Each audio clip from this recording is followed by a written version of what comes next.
अच्छा बोलो तो, दुनिया में सबसे जल्दी कौन लोग कमाता है? यस, एक भिखारी। उससे आगे होता है एक डे लेबर, जो पूरा दिन मेहनत करने के बाद दिन का रोज कमाता है। उसके बाद आता है जो जॉब करता है, जो पूरा मंथ मेहनत करने के बाद उसको तनख्वाह मिलता है।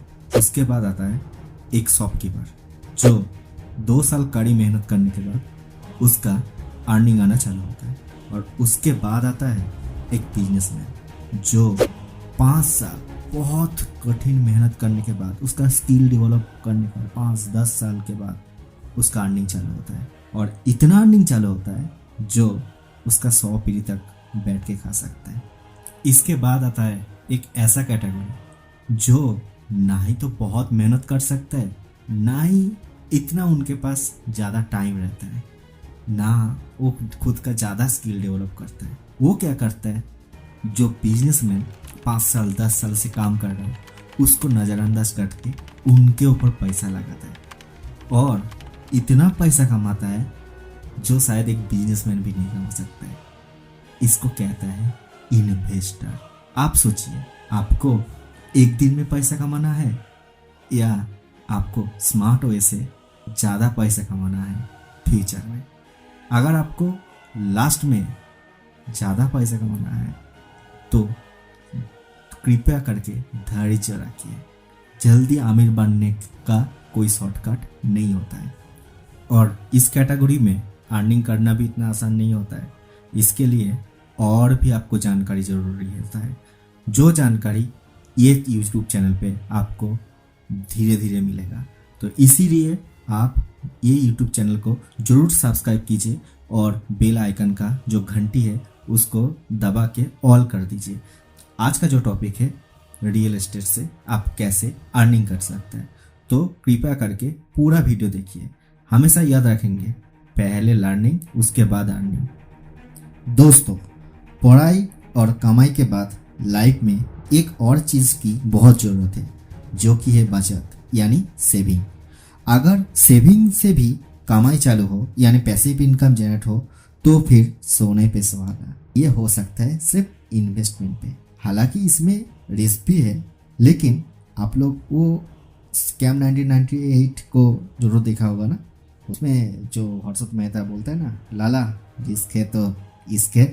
अगर आपको रिस्क लेने को हिम्मत है तो सेविंग अकाउंट पे रखने के बजाय इन पैसे को इन्वेस्टमेंट करना एक अच्छा ऑप्शन हो सकता है। तो दोस्त, आजकल इन्वेस्टमेंट का बहुत सारे ऑप्शन है। इन्हीं में से एक है real estate investment and stock market.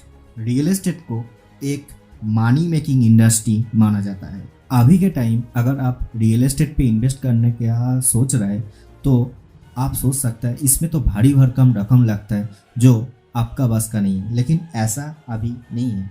आप अभी कम कीमत में भी रियल एस्टेट पे इन्वेस्ट कर सकते हैं, जो हम आगे जाके वीडियो पे डिस्कस करेंगे। आपको शायद पता होगा, रियल एस्टेट का रेट एरिया का हिसाब से होता है, क्योंकि मार्केट का इन्फ्लेशन के कारण रियल एस्टेट में बहुत उतार चढ़ाव होता है। रियल एस्टेट उसको कहते हैं जैसा कोई लैंड, कोई परमानेंट स्ट्रक्चर यानी घर, ऑफिस बिल्डिंग यानी ऐसा कोई बिल्डिंग और इम्प्रूवमेंट जो लैंड पर हो। ये नेचुरल भी हो सकता है और मैन मेड भी।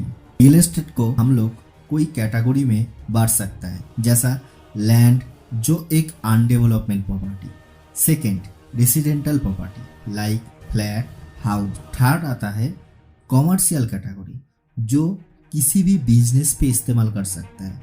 इसमें आएगा apartment complex, hospital, parking facility, store. इसके बाद आता है इंडस्ट्री रियल एस्टेट, यानी ऐसा प्रॉपर्टी जिसका इस्तेमाल मैन्युफैक्चर, प्रोडक्शन, डिस्ट्रीब्यूशन, स्टोरेज के लिए यूज होता है।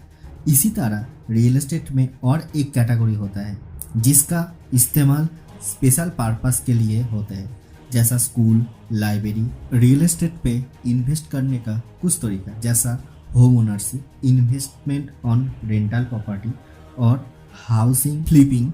रियल एस्टेट इसका लोकेशन और कुछ फैक्टर के ऊपर प्रभावित होता है। इनमें शामिल है किसी इलाका का employment rate, local economy, prime rate, transportation facility, school college facility, property tax. मैंने पिछले वीडियो पे बताया था REIT के थ्रू आप रियल एस्टेट पे इंडस्ट्री पे इन्वेस्ट कर सकते हैं।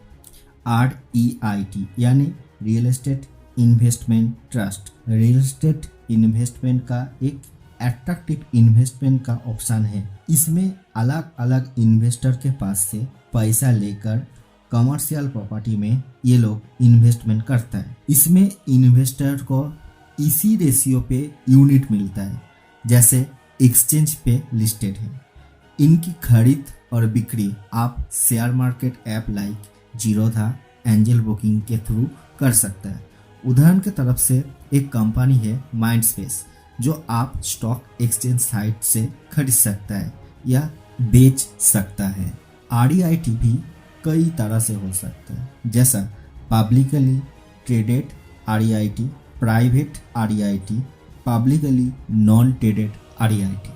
REIT होने के लिए कंपनी को उसका इनकम का टैक्सेबल इनकम का 90% इनकम डिविडेंड के थ्रू देना होता है इन्वेस्टर को।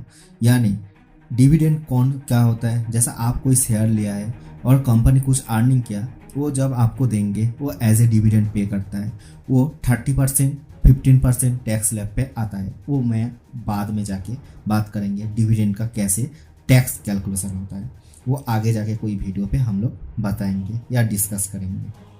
REIT होने के लिए आपको 90% डिविडेंड के थ्रू देना पड़ेगा। 90% जो रेंट आएगा वो डिविडेंड के थ्रू आपके पास आएगा और बाकी 10% उसका इंफ्रास्ट्रक्चर जो है वो आगे और भी इंफ्रास्ट्रक्चर बढ़ाने के लिए काम पे आएगा। 90% डिविडेंड देने के लिए REIT को कोई भी कॉर्पोरेट टैक्स नहीं देना होता है। अगर आप REIT को मतलब REIT पे इन्वेस्ट करने का सोच रहे हैं तो आपको पता होना चाहिए REIT भी दो टाइप का होता है, एक इक्विटी REIT और एक मर्ज REIT। इक्विटी REIT बिल्डिंग का या लैंड ये परचेस करता है। मर्ज REIT उसको इंटरेस्ट पे कुछ फंड देता है। जैसा कोई बैंक से वो लोग पैसा नहीं उठाता है, जहाँ से पैसा उठाता है वो मर्ज REIT होता है जिसमें एक फिक्स इंटरेस्ट रहता है। अगर आपको REIT को डर लगता है या मैनेज कैसे करेंगे ये सब डर लगता है तो आपके लिए दूसरा ऑप्शन भी है, वो है real estate exchange mutual fund और real estate exchange traded fund यानी ETF। अगर आप मुंबई, पुणे या कलकत्ता पे बैठ के आप चाहते हो सिंगापुर का रियल एस्टेट पे मज़ा लेना तो आपके लिए रियल एस्टेट म्यूचुअल फंड सबसे बेस्ट ऑप्शन हो सकता है, क्योंकि ये एशिया पैसिफिक ज़्यादा से ज़्यादा सिंगापुर, ऑस्ट्रेलिया ये जगह पे रियल एस्टेट खरीद के उधर से रेंटल इनकम जनरेट करते हैं। रीट के तरह रियल एस्टेट में इन्वेस्ट करने का और एक तरीका बचा हुआ है मेरे पास, वो है फ्रैक्शनल रियल एस्टेट। इसको कहते हैं फ्रैक्शनल, यानी सोचिए आप एक बाजार गया है, एक एप्पल खरीदा लेकिन घर पे आके एप्पल का आधा हिस्सा खाया और आधा घर वाले के लिए छोड़ दिया। ऐसे ही होता है फ्रैक्शनल रियल एस्टेट। इसमें क्या होता है, आपका एक फ्रैक्शन यानी जैसा आधा एप्पल की तरह एक बड़ा प्रॉपर्टी का कुछ हिस्सेदारी आपको मिलता है। फ्रैक्शनल रियल एस्टेट में लीगल पेपर के थ्रू इन्वेस्टर के पास से पैसा इकट्ठा करके किसी प्रॉपर्टी में इन्वेस्ट करता है। इसमें मुनाफा भी उस हिसाब से होता है। ये इन्वेस्टमेंट पे कुछ प्रॉब्लम भी है, जैसा इनलिक्विडिटी, अर्थात इसको बेचने का टाइम लिक्विडिटी यानी खरीदार मिलने का चांस कम रहता है। REIT एक्सचेंज में ट्रेड होता है, सो बायर एंड सेलर ऑलवेज रहते हैं। अक्सर इसको महंगी रियल एस्टेट में इन्वेस्ट के लिए यूज़ होता है। Thanks for watching this video. अगर वीडियो अच्छा लगे तो लाइक कर दीजिए। आपको अगर कंटेंट अच्छा लगे तो कमेंट करके बताइए जो कैसे लगा, और अगर ख़राब भी लगे तब भी आप कमेंट करके बताइए क्या इम्प्रूवमेंट होना चाहिए।